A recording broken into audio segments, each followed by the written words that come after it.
అందరికీ మరణాత. దేవుని కృపను బట్టి అందరూ క్షేమంగా ఉన్నారని ఆశిస్తున్నాను. మరి ఉదయం లేవగానే మీ రోజుని ఎలా ప్రారంభిస్తున్నారు? ఫోన్ చూస్తూ, టీవీ చూస్తూ, న్యూస్ పేపర్ చదువుతూ మీ రోజుని ప్రారంభిస్తున్నారా? అయితే ఒక్కసారి రేపటి నుంచైనా ఉదయం లేవగానే ప్రార్థనతో మీ రోజుని ప్రారంభించి చూడండి. మీరు చేసుకునే ప్రతి పనిలో కూడా దేవుడు మీకు తోడుగా ఉండి నడిపిస్తాడు.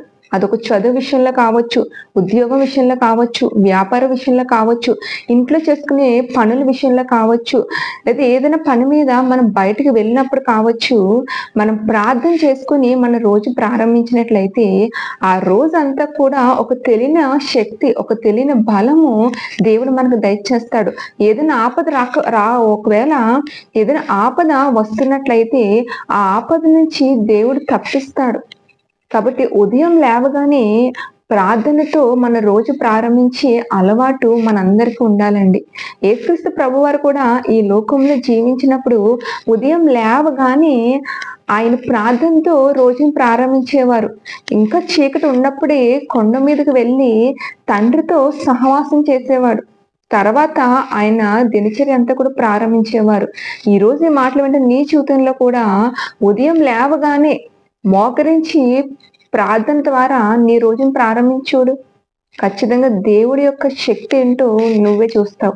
ఒకవేళ ఇప్పటివరకు అలవాటు లేకపోతే రేపటి నుంచి అయినా ప్రార్థనతో మీ రోజును ప్రారంభించి చూడండి. మీ ప్రతి ప్రయాణాల్లో, ప్రతి విషయంలో కూడా దేవుడు కాపుదల్ని ఖచ్చితంగా మీరు చూస్తారు.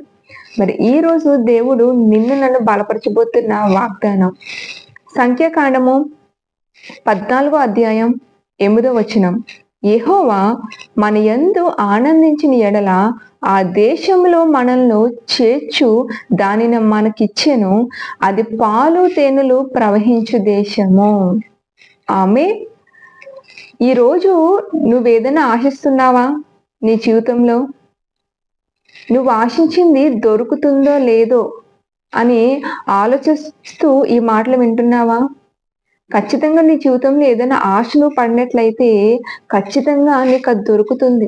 ఒకవేళ దేవుడు నీకు ఏదైనా వాగ్దానం చేసి ఉండుంటే ఆ వాగ్దానం నా జీవితంలో నెరవేర్పు అవుతుందో లేదో, దేవుడు ఇస్తానన్న ఆశీర్వాదం నేను పొందుకుంటానో లేదో అని ఒకవేళ నీలో సందేహం ఉన్నట్లయితే ఈరోజు దేవాదేవుడు నీతోటే మాట్లాడుతున్నాడు. ఆయన ఏదైనా వాగ్దానం ఇస్తే ఆ వాగ్దానాన్ని నెరవేర్పు చేసేవాడండి. మరి ఇక్కడ చదువుకునే వాక్యంలో ఇశ్రాయేలీయుల ప్రజలను దేవుడు ఐగుప్తు నుంచి విడిపించాక మరి 12 మంది గోత్రాలు ఉంటే ఆ 12 గోత్రాల నుంచి ఒక్కొక్క గోత్రం నుంచి ఒక్కొక్కరిని 12 మందిని ఏర్పాటు చేసుకుని దేవుడు ఇస్తానన్న కనాను దేశంలోకి మరి మోషే పంపించి ఒకసారి ఆ దేశాన్ని అంతా కూడా చూసి రండి అని చెప్పినప్పుడు 12 గోత్రాల నుంచి కూడా 12 మందిని పంపించినప్పుడు అక్కడ ఆ దేశం అంతా కూడా వాళ్ళు చూసి వచ్చారు. అయితే ఆ 12 మందిలో 10 మంది అక్కడ వీళ్ళకంటే బలమైన వారిని చూసి, శత్రువులు చూసి, అక్కడున్న పరిస్థితిని చూసి భయపడిపోయి మరలా వెనక్కి వచ్చి ప్రజలతో చెప్తారు కదా, అక్కడున్న వారి ముందు మనం మిడతల వలె ఉన్నాము, వారు చాలా బలవంతులు, మనం వాళ్ళ ముందు ఎంత అని చెప్పేసి అక్కడున్న పరిస్థితులు చూసి భయపడ్డారు తప్ప అక్కడ దేవుడు ఇస్తానన్న పాలు తేనె ప్రవహించి ఆ దేశాన్ని మంచిని వారు చూడలేకపోయారు. కానీ అక్కడున్న చెడును వాళ్ళు చూసి భయపడిపోయి వెనక్కి వచ్చి ఆ ప్రజలందరికీ కూడా చెడుని చెప్పారు. చెడుని చూసి చెడుని మాత్రమే చెప్పారు. మనం ఎట్టి పరిస్థితుల్లో ఆ దేశంలోకి వెళ్ళలేము, స్వాధీనపరచుకోలేము అని చెప్పినప్పుడు అక్కడున్న ప్రజలందరూ కూడా ఆ చెడు మాటల్ని విని ఆ చెడుని చూసి మేము మరలా ఐగుప్తుకు వెళ్ళిపోతే బాగుంటుందేమో, మరలా ఫరో పాదాల మీద పడి ఏదో ఒక విధంగా క్షమాపణ అడిగి మరలా అక్కడ ఉంటేనే మంచిదేమో అని చెడుని విని చెడుని చూసి అదే నమ్మారు. అందుకే వాళ్ళెవరు కూడా దేవుడు ఇస్తానన్న పాలు తేనె ప్రవహించి కానాను దేశంలోకి వెళ్ళలేకపోయారు. కానీ ఆ 12 మందిలో ఇద్దరు యెహోషువ కాలేబులు మాత్రం అక్కడ ఉన్న మంచిని చూశారు, అక్కడున్న అందమైన ప్రకృతిని చూశారు, పచ్చదనాన్ని చూశారు.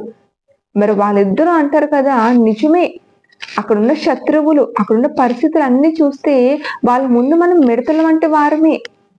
కానీ మనకు అసాధ్యమైన నేను ఉందేమో, కానీ మనకిస్తానన్న దేవుడికి సమస్తము సాధ్యమే అని నమ్మారు.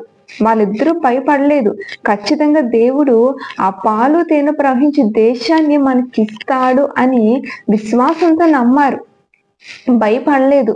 వాళ్ళ మంచిని చూశారు, ఆ మంచి వైపు చూసినందుకు, ఇస్తాన్ని నమ్మినందుకు వాళ్ళిద్దరూ కూడా ఆ కానాను దేశాన్ని స్వాధీనపరుచుకున్నట్లుగా మనం చూస్తున్నాం.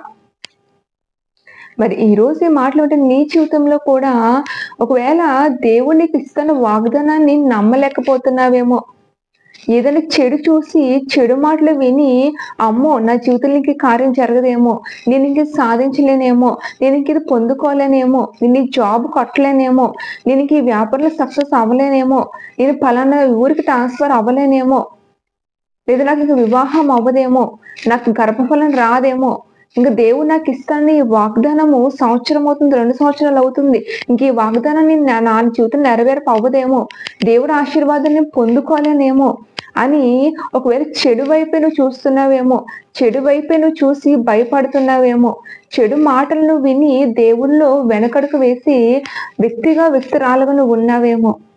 కానీ కాలేబు యెహోషువ వలె నువ్వు మంచి వైపు చూసినట్లయితే, దేవుని మీద విశ్వాసం ఉంచినట్లయితే, వాళ్ళు ఎలాగైతే దేవుని మీద విశ్వాసం ఉంచి భయపడకుండా దేవుడు ఖచ్చితంగా ఈ దేశాన్ని మాకు ఇస్తాడు, మేము స్వాధీనం పరుచుకుంటాము అని నమ్మారో, మరి వారు నమ్మినందుకు, భయపడకుండా ఉన్నందుకు ఆ ఇద్దరికి కూడా దేవుడు ఆ యొక్క కానాను దేశాన్ని ఇచ్చాడు. మరి ఈ రోజు ఈ మాటలు వింటే నీ జీవితంలో కూడా ఒకవేళ నీకు అసాధ్యమైన ఏదో ఉందేమో, ఎందుకంటే దేని ఒక సెలవిస్తుంది కదా, లోకంలో ఉన్నవాని కంటే నీలో ఉన్నవాడు గొప్పవాడు అని. నిజమే, లోకంలో ఉన్న వారి కంటే కూడా నీలో ఉన్న యేసయ్య గొప్పవాడు. నీలో ఉన్న యేసయ్య నువ్వు నమ్మినట్లయితే, నీలో ఉన్న యేసయ్య వైపు నువ్వు చూసినట్లయితే, ఖచ్చితంగా దేవుడు నీకిస్తానన్న వాగ్దానాన్ని, నీకిస్తానన్న కానాను దేశాన్ని ఖచ్చితంగా దేవుడు నీకు దయచేస్తాడు. ఏ విషయంలో అయితే ఇది అసాధ్యమని నువ్వు అనుకుంటే మాటలు వింటున్నావో, లోకం వైపు చూసి, చెడు వైపు చూసి నువ్వు భయపడుతూ దేవుళ్ళు వెనకడుగు వేస్తున్నావు, ఈరోజు దేవదేవుడు నీతోటే మాట్లాడుతున్నాడు కదా, నువ్వు దేవుని వైపు చూస్తూ నీలో ఉన్న యేసయ్య మీద నువ్వు విశ్వాసం ఉంచి ఖచ్చితంగా ఈ వాగ్దానాన్ని, ఖచ్చితంగా దేవుడి ఆశీర్వాదాన్ని పొందుకుంటానని విశ్వాసం నీలో ఉన్నట్లయితే, ఆనాడు కాలేబు యెహోషువ కానాను దేశాన్ని ఇచ్చిన దేవుడు ఈరోజు నీకు కూడా వాగ్దానం చేస్తున్నాడు కదా, ఆయన నీకిస్తానన్న ఆశీర్వాదం కూడా, నీకిస్తానన్న వాగ్దానం చేసిన వాగ్దానాన్ని కూడా దేవుడు నీ జీవితంలో నెరవేర్పు చేయబోతున్నాడు. ఆమేన్. మరి ఈ వాగ్దానం దేవుడు ఈ రోజు నీ జీవితంలో నెరవేర్పు చేసింది కాక. ఆమేన్. మరణాత. God bless you.